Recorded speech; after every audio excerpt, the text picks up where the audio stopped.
ناظرین، آج کا سوال بڑا ہی اہم ہے تو لازمی سنیں۔ سوال ہے کہ کیا میاں بیوی دوران روزہ ایک دوسرے کو چھو سکتے ہیں؟ اگر اس سے شہوت آ جائے تو روزہ ٹوٹ جائے گا یا نہیں؟ روزے کی حالت میں میاں بیوی کا ایک دوسرے کے بدن کو چھونا مکروہ ہے، جبکہ اندیشہ ہو کہ انزال ہو جائے گا، یعنی منی شہوت کے ساتھ جدا ہو کر نکل جائے گی، یا جماع میں مبتلا ہو جائیں گے اور صرف شہوت آنے سے روزہ نہیں ٹوٹے گا۔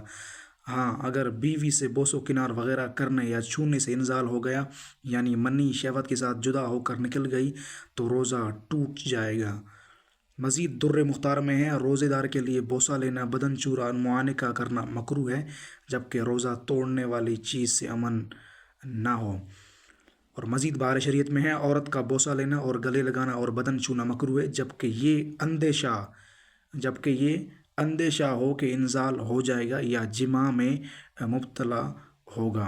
اور مزید محیط برہانی میں ہے، روزہ دار نے بیوی کو چھوا جس سے صرف اس کی مزی نکلی تو اس کا روزہ نہیں ٹوٹے گا۔ مزید فتاوی ہندیہ میں ہے، آدمی نے اپنی بیوی کا بوسہ لیا اور اسے انزال ہو گیا تو اس کا روزہ ٹوٹ جائے گا، اور چھونے، مباشرت، مسافے اور معانقے کا وہی حکم ہے جو بوسہ لینے کا ہے۔ فتاوی ہندیہ جلد نمبر 1 صفحہ نمبر 204۔ جزاک اللہ خیرہ۔